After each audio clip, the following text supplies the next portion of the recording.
Dembash. I'm Sarah Glynn for Media News, and this is my weekly news review for Saturday, the 12th of October. Rumours of peace contradicted by continued oppression. Following far-right leader Devlet Bahçeli's surprise handshake with the co-chair of the pro-Kurdish Dem Party, rumours abound, including rumours of moves towards new peace talks between the Turkish state and Abdullah Öcalan. These remain only rumours, and even if they prove to reflect real moves, there is no guarantee that those moves are genuine and not part of a game of smoke and mirrors. Meanwhile, Turkey continues along the path of internal authoritarianism and external attacks on the Kurds in Iraq and Syria. With the Middle East balanced on the cusp of all-out war, President Öcalan claims that Israel is also planning to attack Turkey, but that claim is widely regarded as political theatre arising from internal Turkish politics rather than any genuine threat. Across the border in the Kurdistan region of Iraq, there is just 8 days to elections that could see the pro-Turkish Kurdistan Democratic Party, the KDP, lose their dominating control. And the anniversary of Öcalan's expulsion from Syria 26 years ago that led to his capture in an international conspiracy has been marked by actions across the world calling for his freedom. Bahçeli is leader of the Nationalist Movement Party, the MHP, which is part of Erdogan's ruling coalition. It was at his insistence that the state brought the still uncompleted closure case against the Dem Party's predecessor, the HDP, and as recently as the 21st of August, he was calling for removal of the Dem Party's statutory state funding, likening this to donating munitions and bombs to the PKK.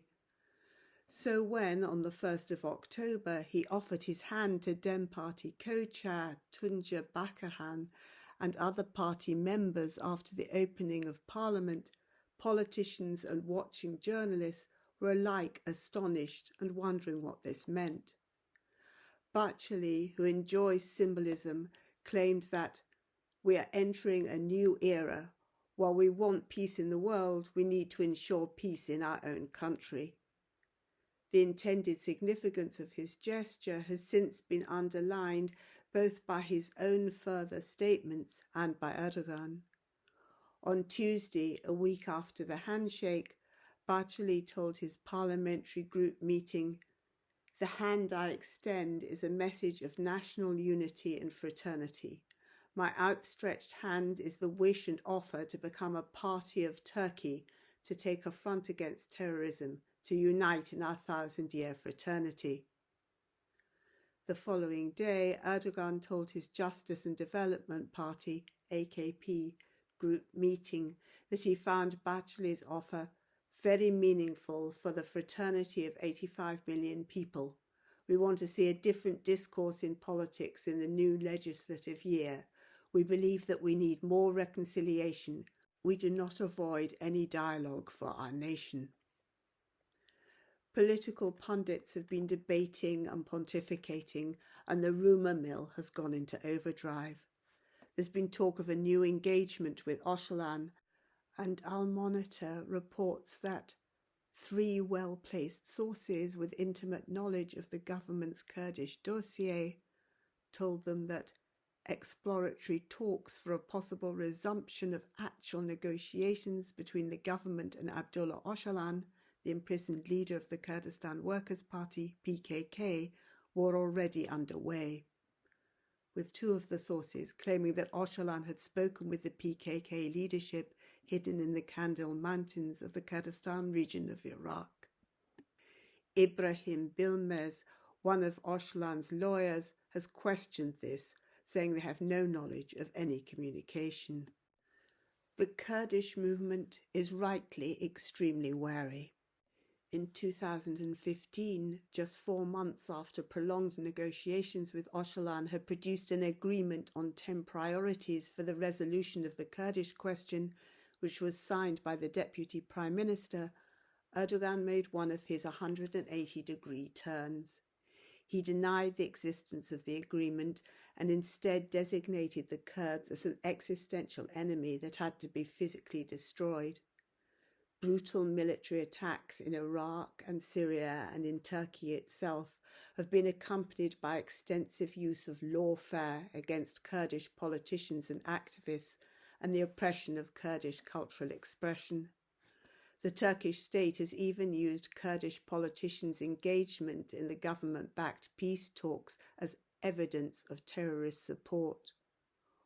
All Erdogan's actions are dictated by his own need for power.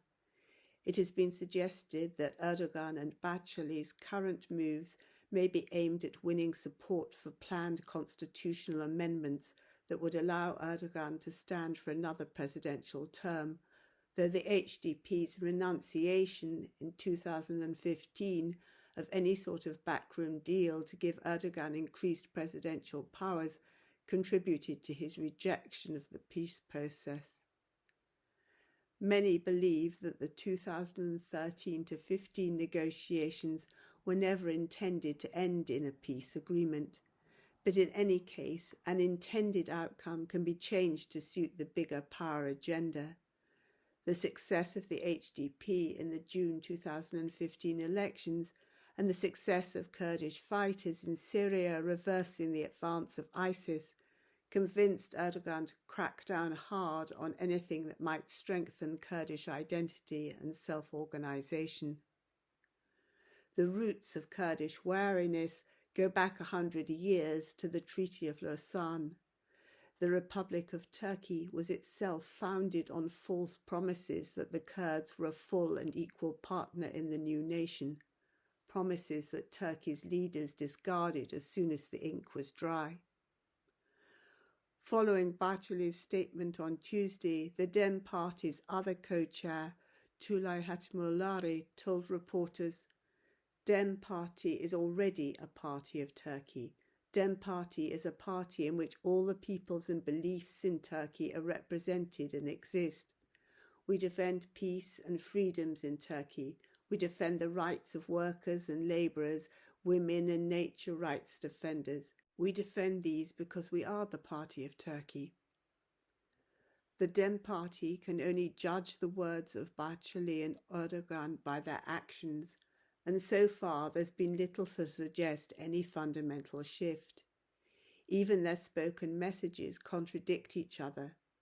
At the same time as declaring Bahçeli's handshake very meaningful, Erdogan remarked that the politicians imprisoned in the Kobani case, including the HDP's former co-chairs, had been given the punishments they deserve. Of course, promoting confusion and division among Kurdish politicians will be among Erdogan's aims. On Monday, at least 10 trade unionists were detained in Istanbul and banned from meeting with their lawyers for 24 hours, and a further trade unionist was detained in Ahmed, where, in a separate operation, 2 Kurdish musicians were also detained. On Tuesday morning, many people were detained in Mardin on the basis of their social media posts. On Wednesday, hundreds of police raided the Dem Party provincial organisation in Idar, and 8 people were detained in associated house raids, including one of the party's provincial co-chairs. Also on Wednesday, 5 people were detained in Siirt, including a co-mayor from Öcalan municipality. On Thursday, the Court of Cassation, in a reversal of their own previous decision, upheld the 9-year prison sentence given to former co-mayor of Diyarbakir, Selçuk Mizrakli, who was replaced by a trustee and imprisoned 5 years ago. The only change since the court's previous decision was the introduction of a so-called witness who has been responsible for the detention of some 600 people. Yesterday there were more detentions in Ahmed, and also the first hearing of the case against the dismissed mayor of Hakkari, who was removed from his post in June, 2 months after being elected.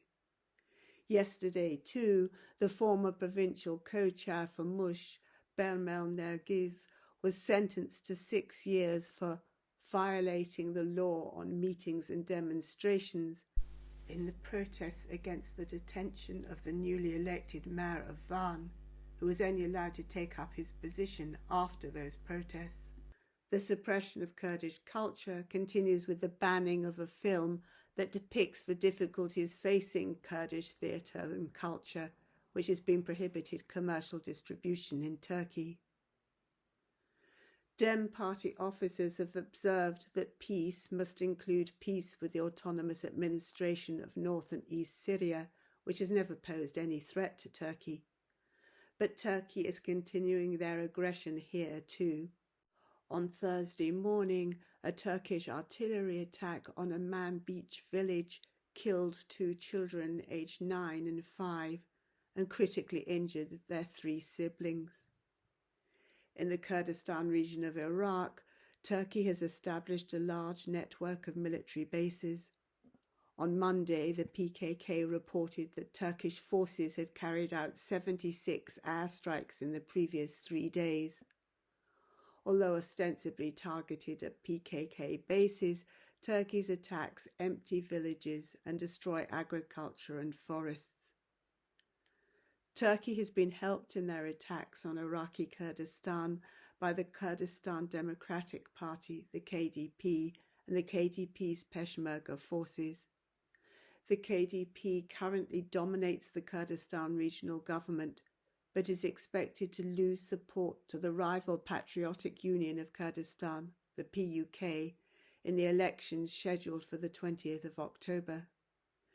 The PUK maintains good relations with the autonomous administration of North and East Syria and refuses Turkish demands, backed by threats, that they too support Turkey's attacks on the PKK. However, they have built their own ties to the government of Iran. The election campaigning has been largely negative, and relations between these 2 dominant parties, which previously fought a civil war, are dangerously bad. The KDP has been accused of using an AI-generated conversation to portray the PUK leaders discussing electoral fraud.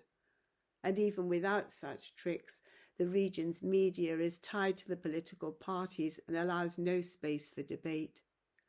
The results of this election are important, but there are predictions that there will be no clear winner.